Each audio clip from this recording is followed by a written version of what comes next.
Show में साथ देने का शुक्रिया।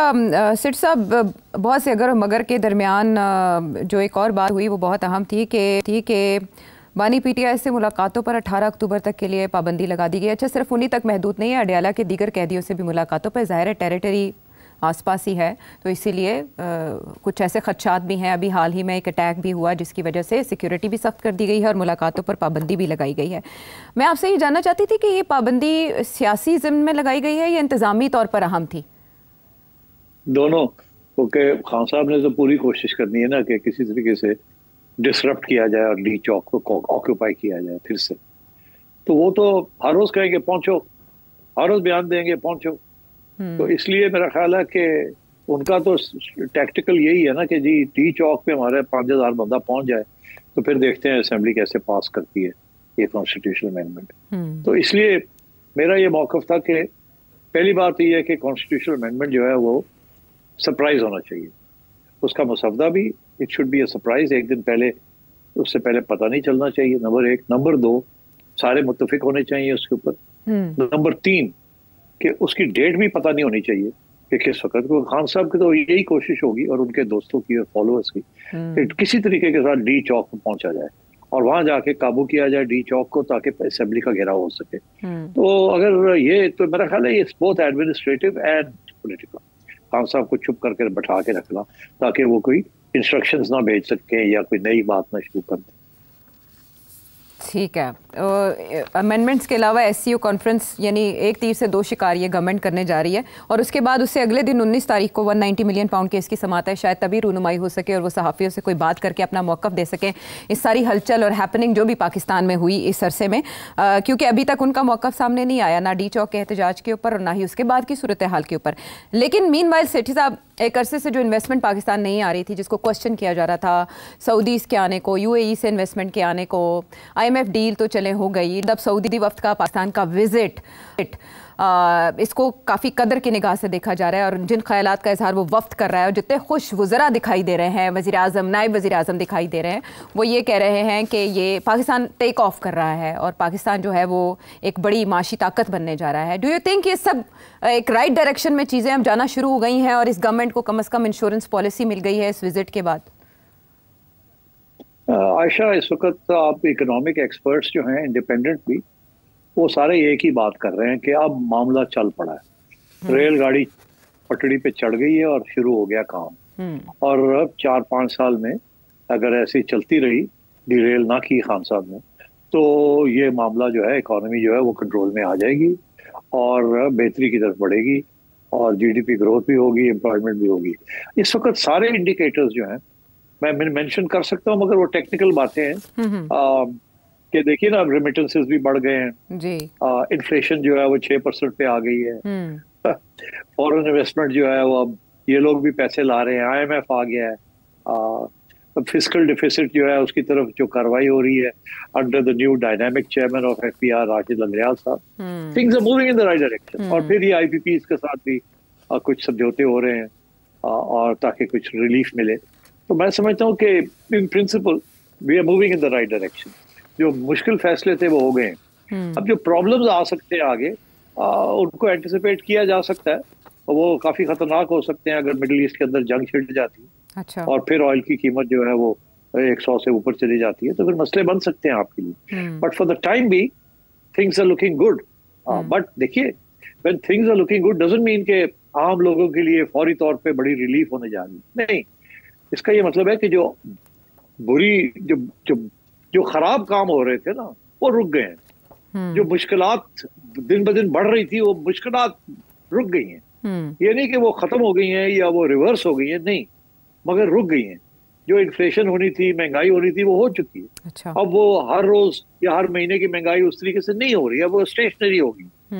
जो फॉरेन एक्सचेंज का आपका मामला है कि डॉलर जो था वो बढ़ रहा था और रुपया गिर रहा था, वो भी रुक गया। हालांकि स्टेट बैंक ने काफी सारे डॉलर मार्केट से खरीदे हैं, जिसकी वजह से रुपए की कीमत गिरनी चाहिए थी मगर नहीं गिरी। रुपए की कीमत वहीं की वहीं रही है, 270-80 के दरमियान। और मैं समझता हूँ this is a great achievement. इसके बावजूद कि स्टेट बैंक ने अच्छे बिलियंस ऑफ डॉलर्स मार्केट से खरीदे हैं।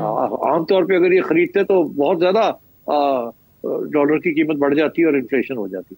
तो I think on the whole government ने कंट्रोल कर लिया है इकोनॉमी को और उसके ऊपर हाथ रख लिया है। अब ये है कि इसको आगे कैसे चलाना है, इसकी वजह से ये जो सऊदी डेलीगेशन आई हुई है एंड सो ऑन, ये this is very important because देखिए जब तक पाकिस्तानी खुद इन्वेस्टमेंट नहीं करेंगे प्रोजेक्ट्स के अंदर या फॉरेन इन्वेस्टमेंट खुद लेके नहीं आएंगे पाकिस्तान के अंदर, उस वक्त तक इकोनॉमी जो है ना वो ग्रो नहीं करेगी।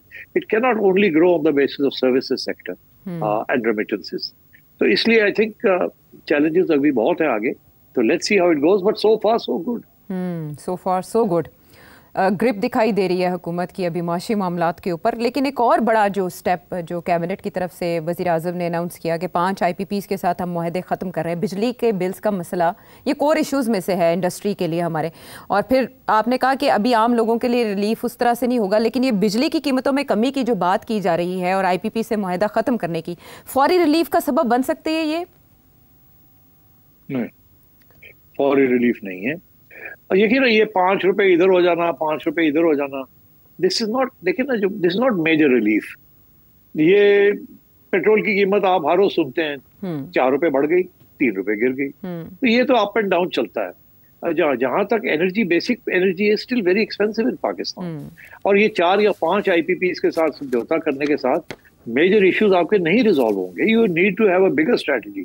मगर वो कहते हैं कतरा कतरा दर समुंदर। बड़ी अच्छी बात है कि ये 5 लोगों ने आपके साथ इत्तेफाक किया है। अल्लाह करे और भी आपके साथ आ जाए और इत्तेफाक करे, and you can actually try and get a grip over this problem. जी, और ऐसे में Chinese prime minister and Russian prime minister, ये बहुत बड़ा इवेंट है पाकिस्तान के लिए हर लिहाज से।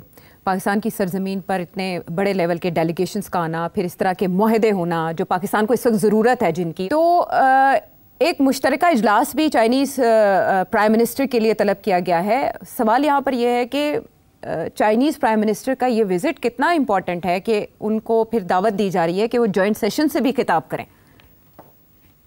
बहुत इम्पोर्टेंट, वेरी वेरी इम्पोर्टेंट। आपकी सबसे मेजर डेट जो है वो चाइना की है। चाइना का बहुत बड़ा स्टेक है पाकिस्तान में, और आपका बहुत बड़ा स्टेक है चाइना। तो Chinese visit is the very very important visit. और मुझे सिर्फ इस बात का अफसोस है कि पहले भी जब ये ऐसी सूरत हाल हुई थी तो PTI ने गन डाला था।